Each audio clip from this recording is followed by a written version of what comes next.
My name is Christine DiTilio, and it is the OGs. The OGs. Yes, the OGs, Robert DiTilio. Robert DiTilio. And Bob Telford. And Victoria Ippolito. And you were all actors in this, is that correct? Yes. And you were all actors, and you've known each other for some time now, right? Yeah. You've made more than one film together. This is how many? Your second or third? Or? Fourth project. With all of us, I guess.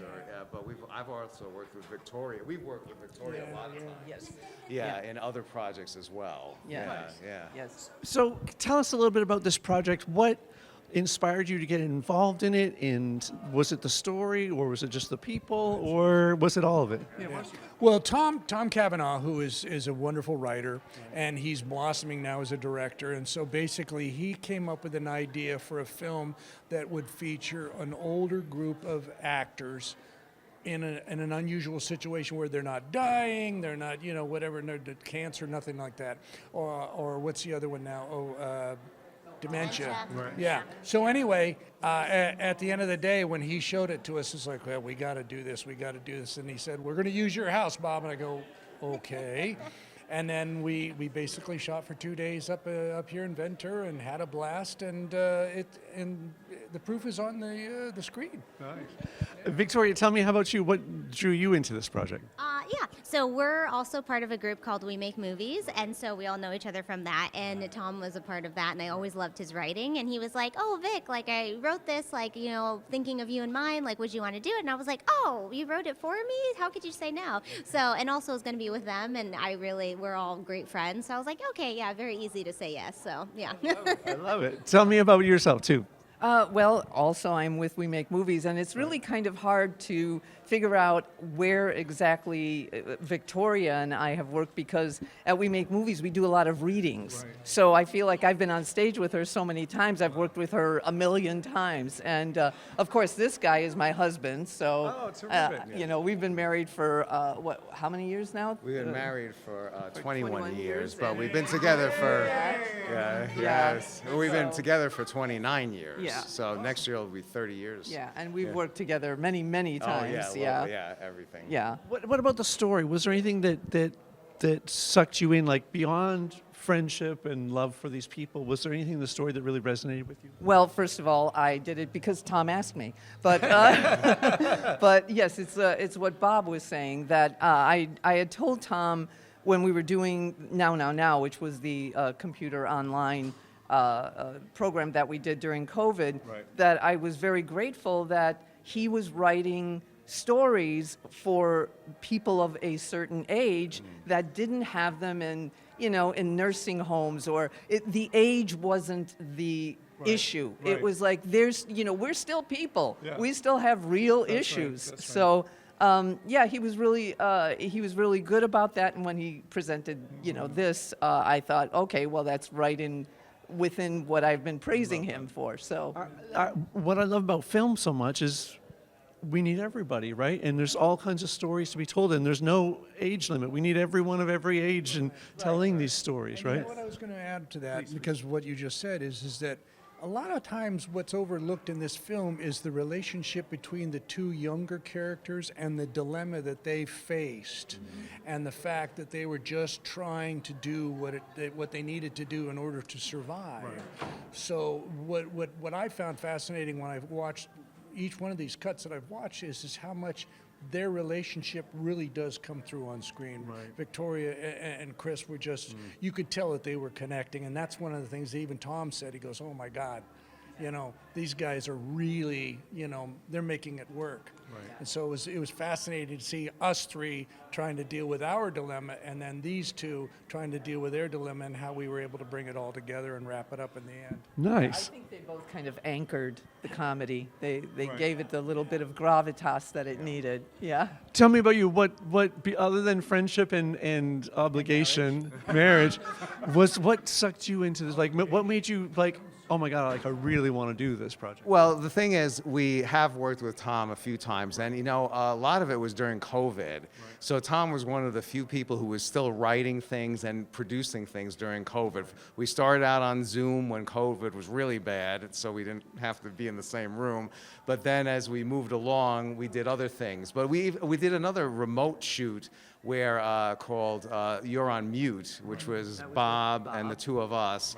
And we shot a scene in a car that Tom directed the scene on a cell phone from the East Coast, from New York, and we acted in the scene, and we drove all the way up the 101 from LA all the way through Thousand Oaks and everything, and we did the dialogue in the scene, and Tom told us what he wanted. So that was pretty creative, pretty clever. So that was the one before this one, and then when he said he wanted to do this, again, everybody said it, but it's nice to play older people who are not, decrepit, because, as older actors, we get called in for a lot of that stuff, when we're auditioning. And this was great because we're like some gangsters here, so.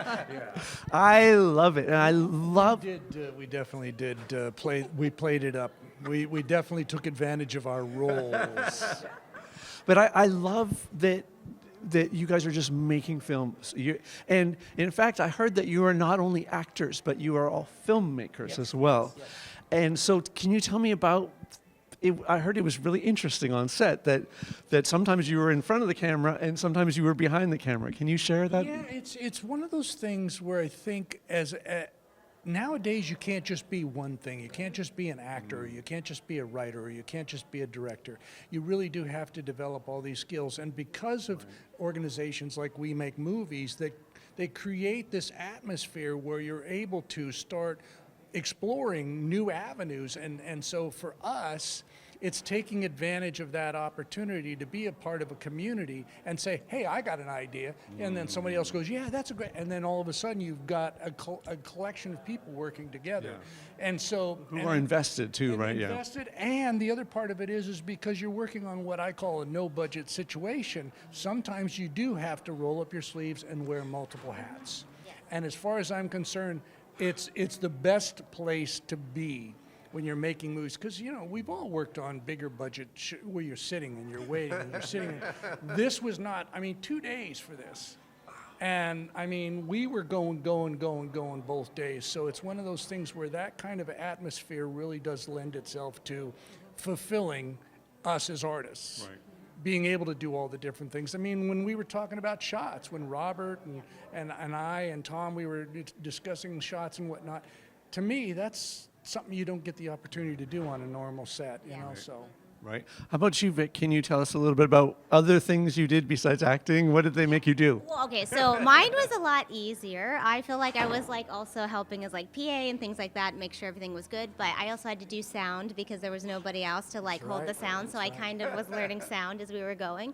And then also when Chris was stuck in the chair because he's the DP, we had to flip the camera lens so he could see. So I was like, Chris, is this good? Do we like this frame? Is it okay? So then I had to push the button. So yeah, it was a little hand and everything. I love that. You never see that on a normal set. How about, what did you have to do? Oh, wait. Remind me what my line Oh, was. yeah, that too. Scripty, okay. How about you? What else did they make you do? I don't know. I don't even remember what else I was doing. I was taking care of some of the set decorations. Were you the egg wrangler? I was the egg wrangler. I was making sure that I was the head OG. Yeah, I was just doing whatever needed to be done. So you don't even remember because it's always like, oh, can you do this? And then it's done, and then you're doing something else. But Bob was right. You're constantly working. When you're doing indie films, you are constantly working. You don't sit and wait because there's always something to be done. So No, I'll pick up stuff and carry it. I'll hang around, grab a dolly, grab a cable. Any union line. That's true. That's true. That's the one thing that's always a deterrent is, Yeah. On a union set, then you don't touch anything. How about you? What did they make you do? Well, the thing is, I wanted to say with this independent filmmaking, Bob said this, it's very satisfying, especially as older actors. There's less there's less times we're able to get parts. So we have to make our own work as we get older. And we're pretty new as filmmakers, only about 6-7 years we've been doing this. But every time I'm on a set, including this one, you're learning new things, you know, and like a lot of times, like Christine mentioned in the talk back over there, that the kitchen in Bob's house where we filmed was really small. Right. So I remember trying to come up with interesting angles in that kitchen that we can actually do. Yeah. We did, I don't think they used this, but we did shoot something through the window, right? Using our cell phones. Oh, that's right. We had everybody's cell phone rolling so that if one camera didn't get it, another camera would get it. So fight scene. Yeah. Fight scene, yeah. Well, that's the other reason we did that was because we had only 2 breakaway vases. Right. So, you know, we had to get it, you know, we had and to get the that. Hulk over here yeah. broke. He picked the first time he picked one up and he just crushed it. Yeah. It just, he went, and the whole thing broke, and that's like uh-oh. Yeah, that's because we don't have many, you know, those breakaway things are expensive for one thing. And Yeah. Expensive. Okay, I heard a little birdie told me that you also have a background in editing. Is that true? Were you an editor? Yeah, basically my career, I started as an actor and I worked for almost 50 years as an actor doing commercials, television, films and stuff like that. But what would happen is I would be on the set and all of a sudden I would start watching what everybody else was doing, and then finally a producer said, "Do you want to direct?" And I said, "Yeah, sure." Wow. And a part of the directing was you had to go into the edit bay after it was done and you had to sit with the editor. And I started watching the edit and I go, I could do that. That was in my, you know, ignorant mind. So I started learning, and eventually I found myself working not only as an actor, but as a director and an editor. And but I will say this, it gave me the tools that I needed as we moved closer and closer to the DIY, because technology is really driving the industry now. Yeah. And so the accessibility of a camera or, you know, whatever device that you want to use, whether it's a cell phone or a camera, whatever. So at the end of the day, a computer and a cell phone, you're a production company if you want. Yeah. But the reality is that there are much bigger, better devices to use. So I haven't really spent as much time editing as I used to, because I feel like there's some much better people out there, younger people that are much more knowledgeable, but I still do it. And it's really, like, this is one of the things I love about filmmaking is it's nice to give a project to someone else, because then you're including someone else in our madness, right? Exactly. That's one of the things that I will tell anybody editing their project is edit, put it away for a week or 2, come back to it, and look at it again, and you will see so much that you didn't see before. And if someone else looks at it, another pair of eyes, like I can tell you, when we screened it at Robert and Christine's house, we screened a very early rough cut, and we were all able to start throwing, you know, our input in, and that became what Tom would go away with it and go, okay, I've listened to you guys, and this is what I'm doing. And that's how the editing, you know, that's how it all happened. I love that. It's very collaborative, very collaborative process. I feel like when you're on a good set, the collaboration's welcomed, right? Like even the best people, they're open to ideas. And I remember I was doing this one monologue, and the lighting guy just shouted something out from the corner. He goes, "You should say this." And the director and everyone and the writer were there, and they're like, "Say it." And so I had to add it into my monologue. But you just never know what's going to happen when you're in that kind of an open atmosphere. It's so much fun. Victoria, now this gentleman has years of experience. Tell us a little bit about your experience in acting and getting into film. When did you? Yeah, so I was lucky that I went to performing arts schools from a young age. So thank you, California. Yeah, I was spoiled. And so I got the acting bug very young. And then I was on like a path to do it. So I was always in like advanced drama. I was in the tour group at my like high school. Then I went into an acting conservatory. Then I went to USC for theater. So I literally the poster child of performing arts into doing it all the way up. And then I was lucky enough to find the group that we're now in, that I also now am the LA program coordinator for. We make movies. So I know, right? Woo. So she's moving up.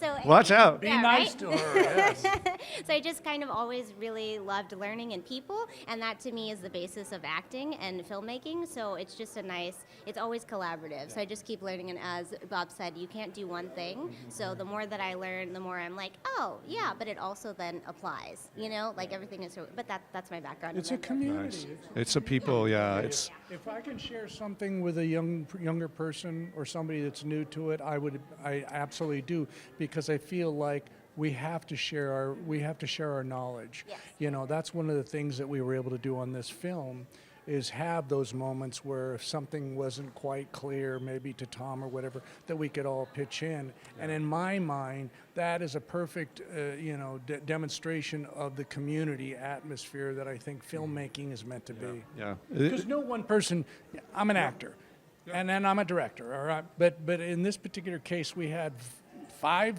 of us came together, six of us came together, and we were sharing with one another, and that makes it a better project. Yeah. So in my mind, it goes just not one person, but 6 people, or whatever the size of the cast and crew are. So. Yeah, it's, to me, I love story. I love stories, whatever medium they're told in, and I love people. Yeah. And this is like the greatest combination of both. Can you tell us? You said you've been in the industry for 7 years. Is that what you said, or? Oh no, we've made movies this past 7 years, but I'm from Chicago, and back in the day, I didn't go to a school, but my learning was I just went and I started taking classes from various instructors, and I started working at the storefront theaters. I did tons and tons of theater. Then I moved here to California to do TV and movies, and I did start getting stuff right away, which is great, because within the first couple of years I got my SAG card, which was great, and and then I met We Make Movies people, and it just started from there, rolling, like a domino effect. I was with First Stage, and then the Actors Art Theater, and then I eventually found my way to We Make Movies. With some of those people, I think, are still affiliated with We Make Movies, and and then just started when I met him. He is the one who encouraged me to start writing. I wrote one of the movies that we just won an award for. So Congratulations. Thank you. And that was through a We Make Movies challenge. And then the other film that he did, Easy to Scare. Mine was the book club. Right. But The book club just won 2 awards in 1 week in 2 different festivals. Yeah. Yeah. And then we won for comedy short fantasy. Yeah. And it's just been wonderful because it just snowballs. Yeah. I agree. One of the things, too, you said earlier, and I forgot to say this, is one of the things I love about acting, too, is you never have to retire, right?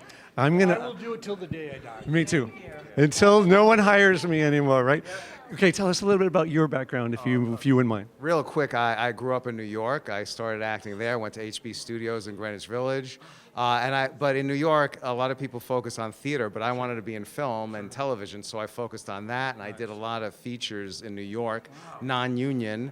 And then I wanted to be in the union, so I moved out to LA, got in the union pretty quickly, and I had a pretty good run in the 90s of doing television, like major television shows like NYPD Blue I was on, Babylon 5, Sliders, The Profiler, all these good shows. And as the years went on, I started to get more into independent film.